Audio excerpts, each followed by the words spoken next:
በኮሙኒኬሽን ወቅት ትልቁ ብዥታ ኮሙኒኬሽኑ እንደተደረገ ማሰብ ነው ይለናል ጆርጅ በርናንድ የተባለ ሳይኮሎጂስት። በዛሬው ፕሮግራማችን ምርጥ 10 የተባሉ የሳይኮሎጂ ትሪኮች ወይም መንገዶች እናያለን። እነዚህ መንገዶች ሰውን በተጽዕኖ ስር ወይም በንግግር ወቅት ጥሩ የሆነ ተግባቦት እንዲኖረን የሚያደርጉ ናቸው። ላይክ በማድረግ ፕሮግራሙን ጀምሩ ጋብዛለሁኝ። ወደ ፕሮግራሙ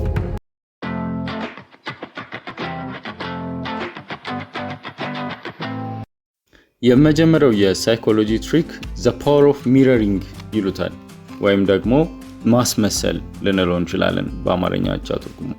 ሚረሪንግ ማለት ከቃሉ እንደረዳው መስታወት ወይም ማስመሰል እንደማለት ነው።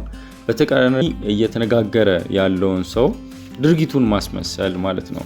ይህም እንዴት ነው ተጽዕኖ ስር ሊገባ የሚችለው ያ ሰውዬ ብለን በምናነሳበት ሰዓት አንድ ሰው ድምፁን ወይም የእጁን ምልክቶች፣ አኳኋኑን፣ የሰውነቱን እንቅስቃሴ በመከተል እሱ የሚያደርገውን ነገር ተመልሰን ብናደርግ ያንን ሰው ተጽዕኖ ስር መክተት ወይም ደግሞ የተመቻቸ ሁኔታ በንግግራችን ውስጥ ሊፈጠር ይችላል ይላሉ።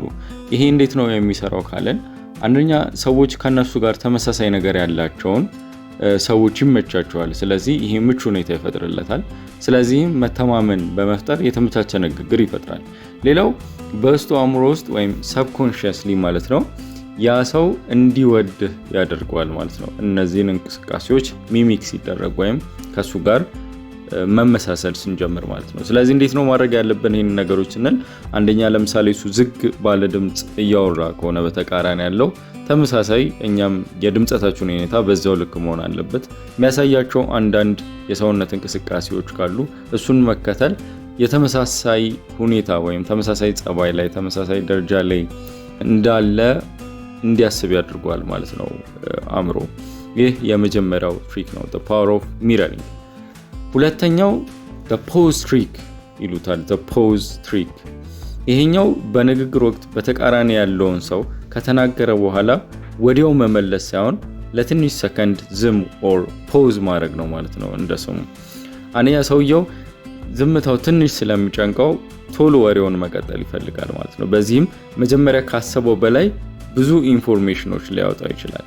ስለዚህ ደግሞ የተረጋጋን አሳቢዎች ወይም የንግግሩ መዘውር እኛ ጋር እንዳለ እንዲመስል ሊያስመስል ይችላል ማለት ነው። ስለዚህ በንግግር ወቅት ትንሽ ስፔስ መስጠት፣ ዝም ማለትና የተናጋሪውን ነገር በደንብ መስማት ብዙ አይነት ነገሮች ልናገኝበት የምንችል ሁለተኛው ቴክኒክ ነው ማለት ነው the pause trick።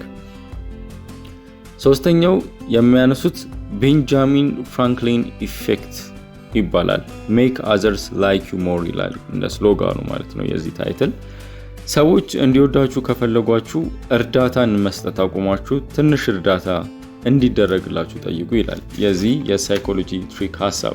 እንዴት ነው ይህንን ነገር እና እንዴት ይሰራል የሚለውን ነገር ስናይ የመጀመሪያው ሰዎች ስለወደዷችሁ እንዳደረጉላችሁ ያምናሉ ማለት ነው።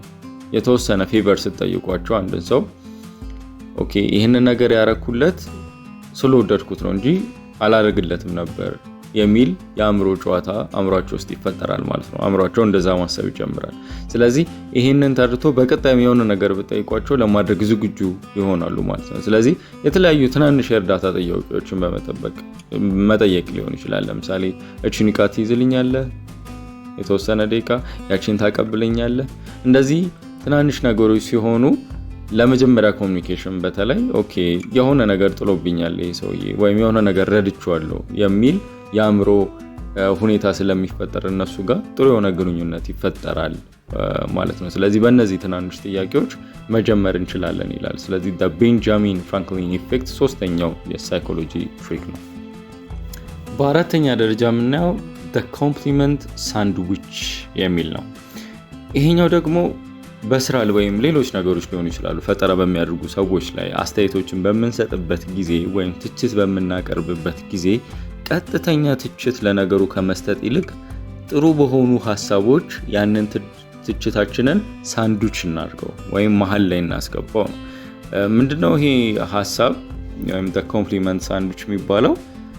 አንድ ሰው ለምሳሌ ቀጥታ ትችት ስታቀርቡለት ለሰራው ነገር የሚመልሰው ምላሹ ጥሩ ነገር ላይሆን ይችላል ወይም የሚሰማው ነገር ጥሩ አይሆንም። ስለዚህ የሚመልሰው መልስ ልክ አይሆንም። ግን መግቢያንና መውጫውን ከትችታችን መካከል በጥሩ ሀሳብ እየገነባ ነው ስንመጣ የሰውየው ሪስፖንስ እየተቀየረ ይመጣል ማለት ነው፣ ወይም የመቀበል ቴንደንሲ ይኖረዋል። ስለዚህ ምንድነው ለምሳሌ ይህ ነገር ጥሩ አይደለም የሰራው ከምንለው ይልቅ በጣም ጥሩ ሰርተሃል፣ ግን ደግሞ በዛች ላይ እቺን እዚህ ጋር ያስገባህትን ነገር ብናስተካክለው በጣም ጥሩ ነው፣ እንዳጠቃላይ በጣም ጥሩ ስራ ሰርተሃል ምናምን ብንለው ተቀብሎ ትችቱን ወስዶ አርሞ የመመለስ እድሉ ከፍተኛ ነው ማለት ነው። እዚህ ጋር የምናስገባው ኮምፕሊመንት ሳንድዊች የሚባለው ሳይኮሎጂክ ትሪክ በጣም ትልቅ አስተዋጽኦ አለው ማለት ነው። አምስተኛ the foot in the door ቴክኒክ የሚባለው ነው። make people say yes to bigger requests ይላል። ይሄ ደግሞ ትንሽ ጥያቄን በመጠየቅ ወደ ትልቁ ማምራት ምንችልበት ስልት ነው። ቅድምም በዚህ ነካ አድርገ ነው አልፈናል።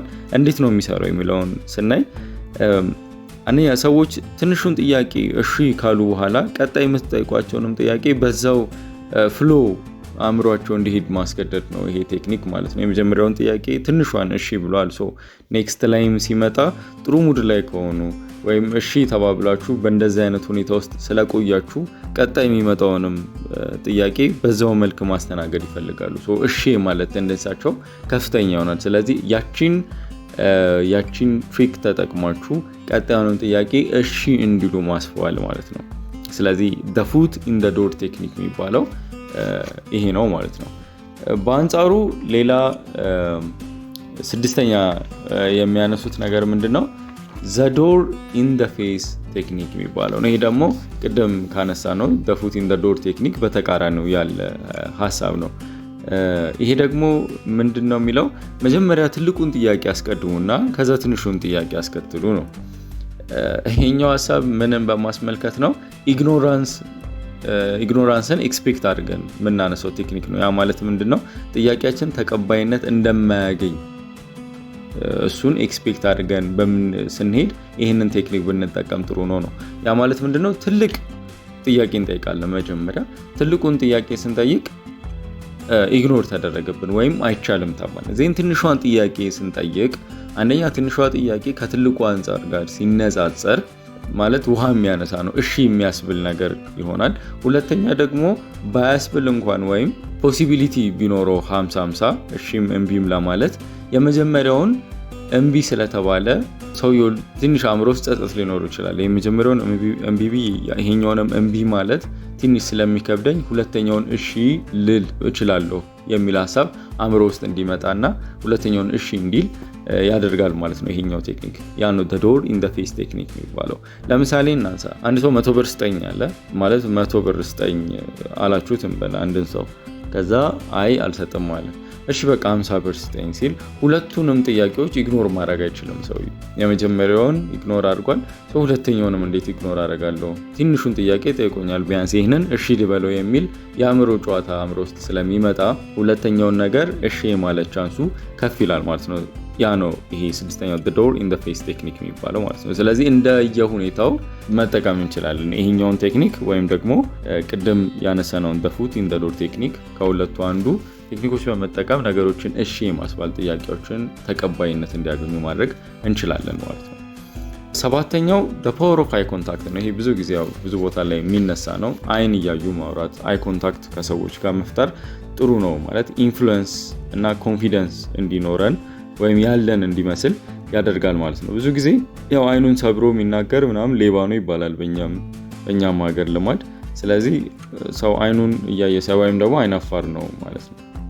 ስለዚህ አንደኛ ኮንፊደንስ ያለን መሆኑን ማሳየትና ታማኝ መሆናችንን ለማረጋገጥ ብዙ ጊዜ አይ ኮንታክት ከሰዎች ጋር እያደረግን ብንነጋገር ጥሩ ነው ማለት ነው። ስለዚህ አንደኛ ምንድነው ለምናወራው ነገር ሞር አቴንሽን እየሰጠ ይመጣል ማለት ነው። ሁለተኛ ደግሞ አይ ኮንታክት በራሱ የሚፈጥረው የሆነ በአይን ማውራት ይባል የለ ነገር በአይን ይገባልም የሚል አባባል አለ። ስለዚህ ሞር አትራክሽን ይፈጥራል ማለት ነው። ኢሞሽናል የሆነ ሪሌሽን ውስጥ እንድንገባም ያደርገናል ማለት ነው ይሄ አይ ኮንታክት።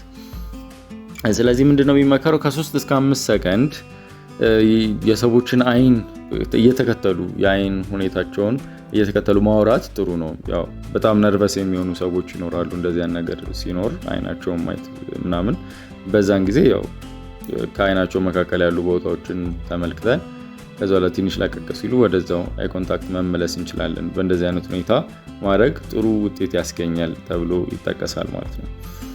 8ኛ ላይ the name trick ነው። ያው እንግዲህ ስም ያለው ሞኝ ነው ይባላል አይደል? እኛ ጋር ስም በቃ በጣም የሚወደድ ነገር ነው። አንድ ሰው ስሙ ሲነሳ ደስ ይለዋል። ስለዚህ ምንድነው ይሄ ሀሳቡ? በንግግር መካከል የሰውየውን ስም እየጠሩ ማውራት ሰውየው የተከበረና ቫልዩ የተሰጠው ተደርጎ ራሱን እንዲያስብ ያደርጋል ነው። ይሄ ልክ ነው። በንግግር ወቅት ይሄንን እኮ እንደዚህ ብታረገው ብለን በተለይ ደግሞ በቁልምጫ ለምሳሌ አንድ ሰው ስማችንን አድርጎ ቢጠራው ሞር በቃ የሆነ ኢሞሽናል አትራክሽን ይፈጥራል አይደለ? ስለዚህ ይሄንን ማንሳት ጥሩ አትኩሮታቸውን ሰብስበው እንዲያዳምጡን ያደርጋል። ከኛ ጋር ያላቸው ቅርርብ በጣም የተሻለ ይሆናል ማለት ነው። በ9ኛ ደረጃ የምናነሳው the 3 second rule ነው። the 3 second rule ምንድነው? the 3 second የተባለው ምንድነው? ሐሳቦቻችን ላይ ለምሳሌ በጣም ውሳኔ የሚያስፈልጋቸው ነገር፣ በጣም ማድረግ ያለብን ነገሮች ይኖራሉ። ሄዚቴት ስናደርግ፣ ስናመነታ የምንቆይባቸው ሰዓታቶች ለፍርሃት እና ላልሆኑ ውሳኔዎች ይዳርጉናል ማለት ነው። ለምሳሌ አንድን ስራ መስራት አለብን ብለን በጣም ጠቃሚ ሆኖ ሳለ ከኛ ጋር ወይም ደግሞ በስብሰባ ውስጥ ይሆናል ንግግር ማድረግ ምን ጀምር የሆነ መጀመር ያለብን ነገር ካለ ጀምሩ ነው ጀስት።